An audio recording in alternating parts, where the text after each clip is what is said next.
여러분 등산 좋아하십니까?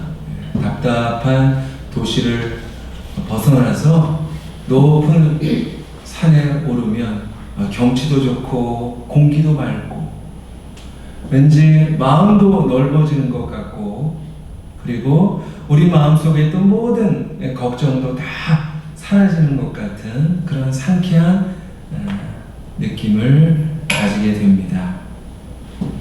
자, 그런데 어느 날 예수님께서 산에 올라가셨습니다.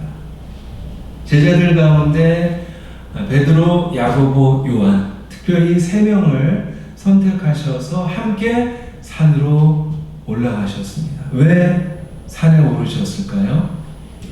오늘 28절 말씀에 보니까 기도하시러 가셨다, 그렇게 이야기하고 있습니다. 여러분, 누군가 어떤 중요한 이야기를 할 때 어디로 가십니까?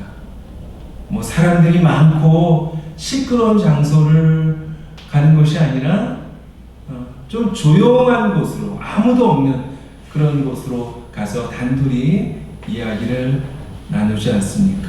마찬가지로 예수님께서 이제 인류 구속의 십자가, 그 십자가를 눈앞에 두고 하나님 아버지와 중대한 의논을 하시기 위해서 이제 기도하러 조용한 산으로 오르신 것입니다. 자, 그런데 예수님이 기도하실 때 놀라운 일이 일어나죠. 어떤 일입니까? 28절에 29절에 보니까 기도하실 때 어떻게 됐다고요? 용모가 변화되고 그 옷이 휘어져 광채가 나더라. 용모가 변화되었다. 예수님의 모습이 달라졌어요. 어떻게 달라졌을까요? 성경에 구체적인 설명은 없지만 마태복음에 보니까 예수님의 얼굴이 어떻게 됐다고요? 광채가 나더라, 그렇게 기록하고 있습니다. 얼굴에는 광채가 나고 옷은 휘어져서 빛이 반짝이는 그런 놀라운 광경을 보게 된 것입니다. 정말 지금까지 단 한 번도 볼 수 없었던 그런 모습이었습니다. 그런데 이 모습, 이 변화된 예수님의 모습은 예수님께서 천국에 계실 때 가지셨던 원래 모습이셨을 것입니다.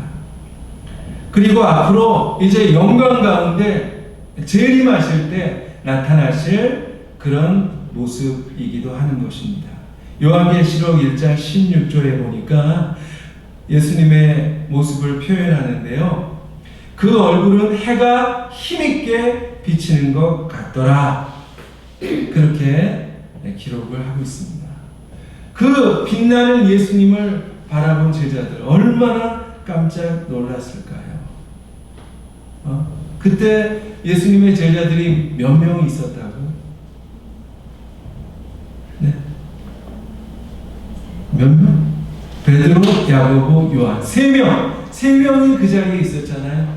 근데 만약 딱 한 사람이 그 자리에 있었다면 내가 꿈을 꾼 건가 하고 믿지 못할 수도 있었을 텐데, 그런데 3명의 증인이 있었기 때문에 그 사건은 분명한 현실이었습니다. 그런데 놀라운 일은 거기서 그치지 않았습니다. 이제 기도하다 졸던 제자들이 눈을 떠보니까 예수님이 2 사람과 함께 대화하고 계시는 거예요. 그런데 가만 보니까 이게 어찌된 일입니까? 그 2 사람이 누구였죠? 바로 모세와 엘리야였습니다. 그들과 예수님이 대화를 나누고 계셨던 거예요. 그때를 기준으로 하면 모세는 1200년 전 사람이고 엘리야는 800년 전 사람입니다. 모세는 출애굽의 역사를 이룬 율법을 대표하는 사람이고, 그리고 엘리야는 하늘에서 불을 내린 선지자를 대표하는 사람입니다. 그런데 그들이 산에 나타나서 예수님과 함께 대화를 나누셨다. 정말 엄청난 일이 아닐 수가 없는 것입니다. 자, 그 모습, 그 놀라운 광경을 예수님께서 제자들에게 아마도 의도적으로 보여주셨을 거예요. 그러면 그 놀라운 장면을 보여주신 이유가 과연 무엇이었을까요? 예수님께서 그저 자 봐라 나 대단하지? 이렇게 자신을 과시하기 위해서 그런 모습을 보여주셨을까요? 아닙니다. 여러분 이제 제자들은 곧 예수님의 십자가 사건을 목격하게 됩니다. 그리고 예수님께서 부활 승천하신 후에 이제 제자들은 많은 핍박과 위험을 겪게 될 것입니다. 그 모든 고난을 이겨내면서 복음을 온 세상에 전해야 될 사명이 그들에게 있습니다.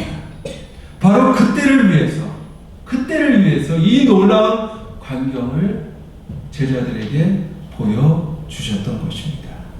자, 비록 너희들이 지금은 고통스럽지만 너희가 본 것처럼 너희에게는 천국 소망이 있단다.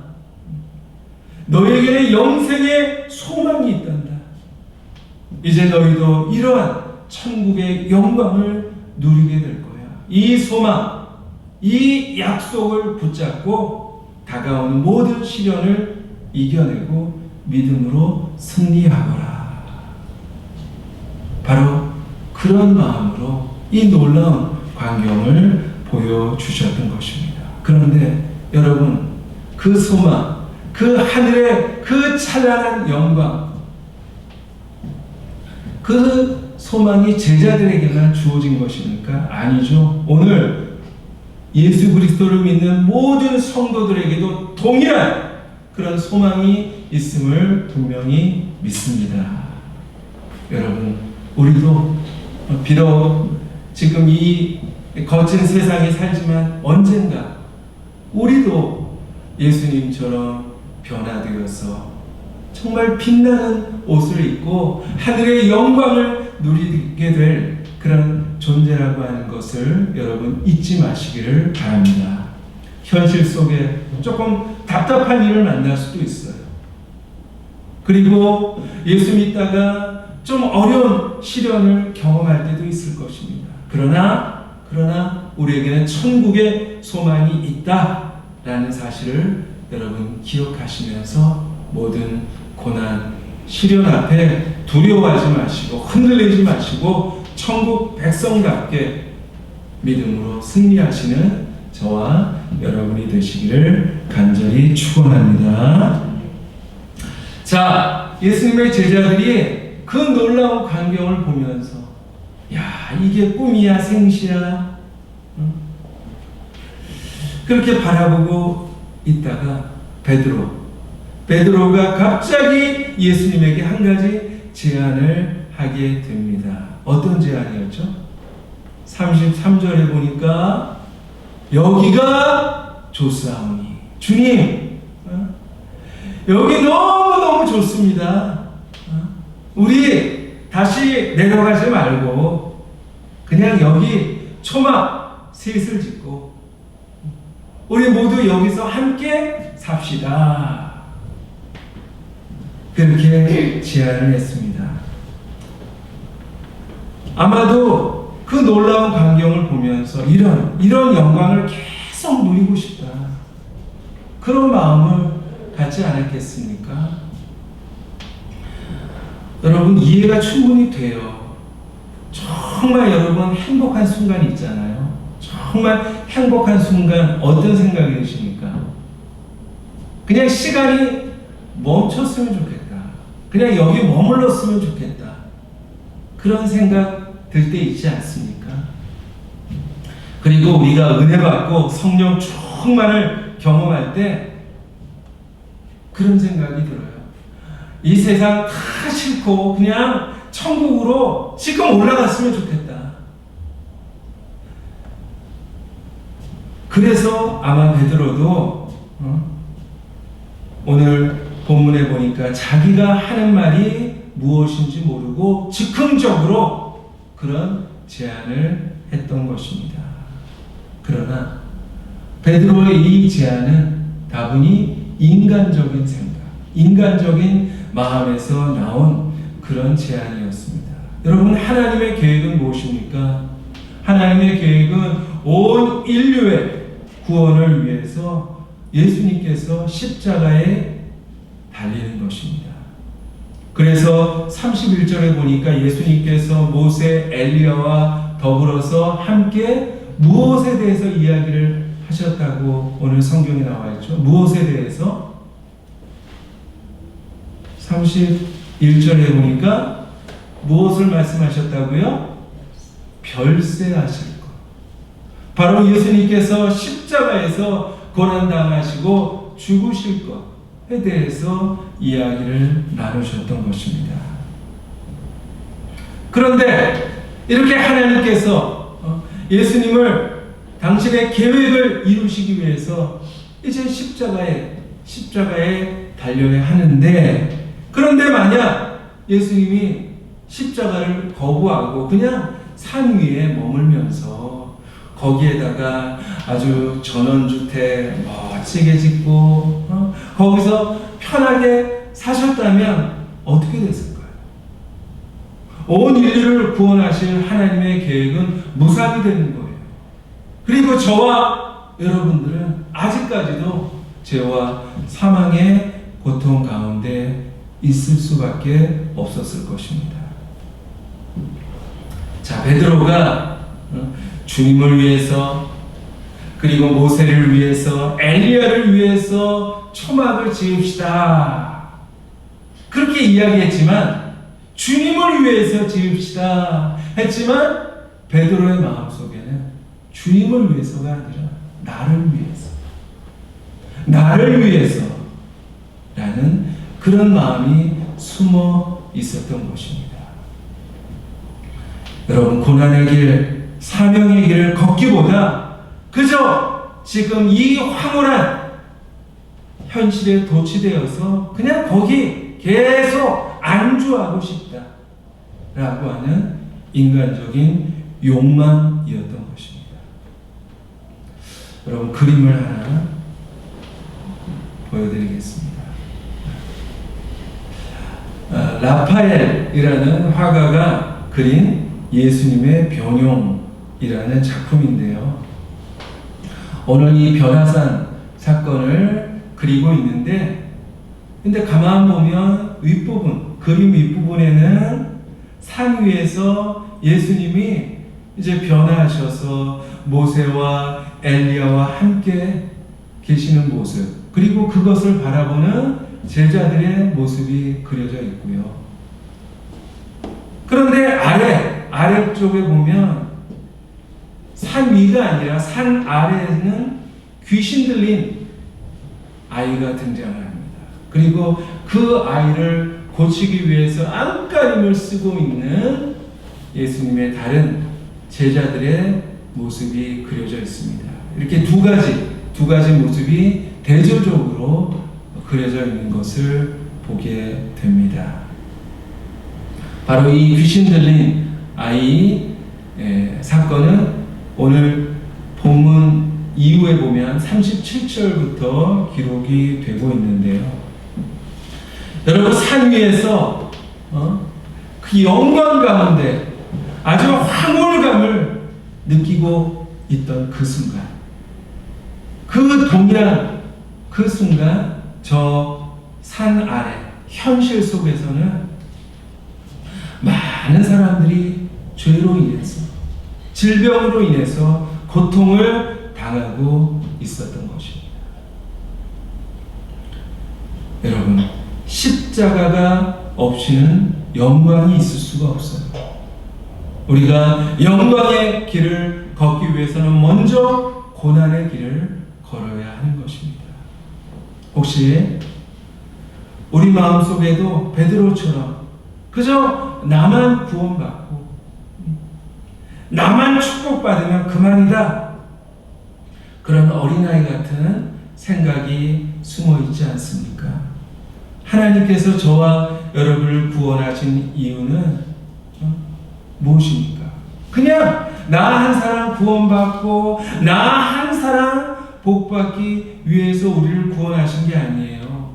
우리를 복음의 통로로 사용하시고 우리를 축복의 통로로 사용하시기 위해서 우리를 부르신 것입니다. 그리고 이 세상에서 고통당하는 그 귀신 들린 아이처럼 고통 가운데 신음하고 있는, 방황하고 있는 많은 그 잃어버린 영혼들을 주님께 인도하라고 하나님께서 저와 여러분을 부르신 줄 믿습니다. 하나님의 은혜를 체험한 사람, 하나님의 은혜를 경험한 사람은 여러분 세상으로 나아가요. 현실 속으로 들어가야 합니다. 아직도 하나님의 은혜를 깨닫지 못하고 죄 가운데 신음하는 영혼들이 얼마나 많이 있습니까? 여러분, 저 산 밑에 아파하고 눈물 흘리는 그런 자들이 지금 이 순간에도 있다고 하는 것 여러분 기억을 하시면서 여러분 하나님 은혜 많이 받으세요. 하나님이 주시는 그 영광을 경험하세요. 그렇다면 이제 세상으로 나아가서 여러분 하나님의 귀한 구원의 도구로 쓰임 받으시기를 바랍니다. 하나님께서 여러분을 통해서 이루실 그 놀라운 계획들을 이루어가는 하나님의 귀한 일꾼들이 되시기를 주님의 이름으로 간절히 축원합니다. 자, 이 베드로가 말도 안 되는 제안, 주님 그냥 여기 영원토록 머물러 있읍시다, 이런 제안을 하고 있었을 때 그때 어떤 일이 일어나죠? 갑자기 구름이 몰려옵니다. 그리고 그 구름이 예수님과 모세, 엘리야를 덮었습니다. 성경에서 구름은 하나님의 임재를 상징합니다. 바로 하나님이 그 자리에 임재하신 것입니다. 그리고 그 구름 속에서 하나님의 음성이 들려오기 시작합니다. 35절 한번 읽어볼까요? 35절 말씀입니다. 자, 다같이 시작. 구름 속에서 소리가 나서 이르되 이는 나의 아들 곧 택함을 받은 자니 너희는 그의 말을 들으라 하고, 아직도 예수님이 누군지 깨닫지 못하는 제자들에게 바로 예수님은 하나님의 독생자, 인류를 구원하시기 위해서 오신 바로 메시아라는 그런 사실을 하나님께서 직접 가르쳐 주신 거예요. 그리고 계속해서 그의 말을 들으라, 예수님의 말씀을 들으라, 그렇게 명령하십니다. 여러분, 우리 그리스도인들은 누구나 예수님의 말씀을 들어야 합니다. 그 말씀을 듣고 순종해야 됩니다. 베드로처럼 그냥 나의 생각을 따르고 나의 기분을 따라 살다가는 실패하고 마는 것입니다. 여러분, 베드로는 자기는 느끼지 못했지만 베드로의 제안은 예수님의 길을 가로막는 거예요. 하나님의 구원 계획을 방해하는 그런 사탄의 도구로 쓰임을 받았던 것입니다. 여러분, 우리도 그렇게 되지 말라는 법이 없어요. 그렇지 않기 위해서 우리는 항상 하나님의 말씀에 귀를 기울여야 합니다. 그리고 하나님이 원하시는 것은 무엇입니까? 하나님의 뜻은 무엇일까? 정말 예수님께서 걸어가신 그 길은 어떤 길일까? 우리가 끊임없이 묵상하면서 주님의 말씀에 순종할 때 우리 모두 하나님의 귀한 축복이 임하고 하나님께 아름답게 쓰임받고 우리 삶 속에 하나님의 뜻이 이루어지게 될 줄 믿습니다. 우리 마지막 36절 한번 읽어볼게요. 36절 시작. 소리가 그침에 오직 예수만 보이더라. 거기까지. 이제 하나님의 음성이 지나가고 오직 예수만 보이더라. 그렇게 말씀합니다.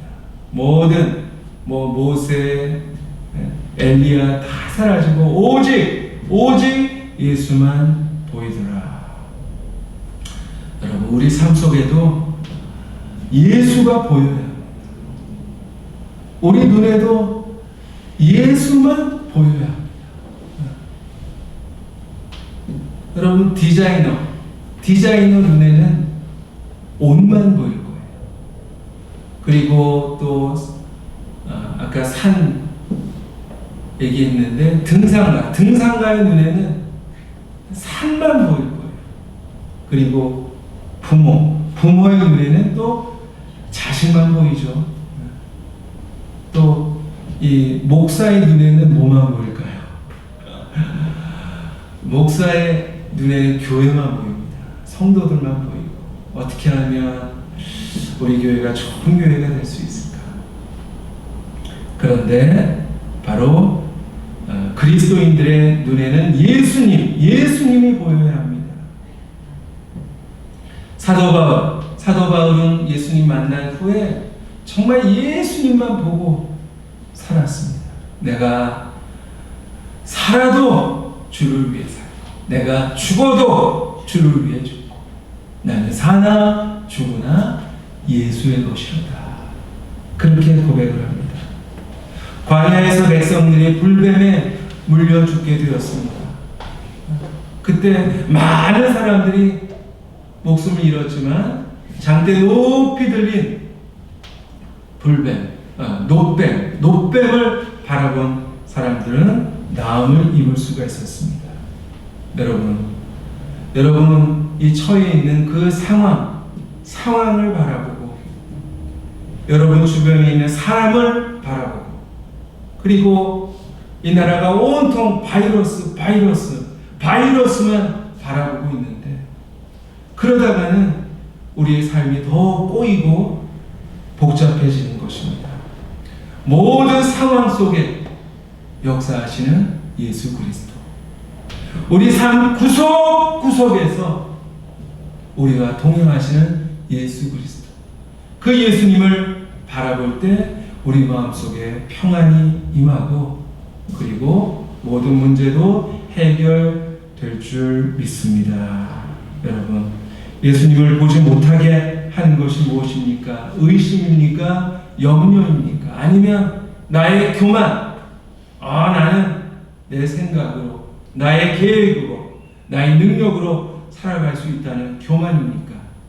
여러분, 모든 것 다 이제 다 걷어버리고 예수님을 더 분명히 바라보고 예수님에게 더 집중하는 저와 여러분이 되기를 소망합니다. 믿음의 주여, 우리를 온전하게 하실 분은 오직 예수 그리스도, 그분밖에 없음을 기억하면서 예수님을 더욱더 어두울수록 삶이 답답할수록 예수님 바라보시고 여러분, 우리에게는 천국 소망이 있습니다. 천국 소망 꼭 붙잡고 살아가시기를 바랍니다. 인간적인 생각 앞세우지 마시고 하나님의 계획을 바라보고 그리고 주님의 말씀에 더욱더 귀를 기울이면서 더욱더 순종하는 삶을 살아갈 때 하나님께서 우리 삶의 모든 것 합력하셔서 아름다운 선으로 이루어 주실 것을 분명히 믿습니다.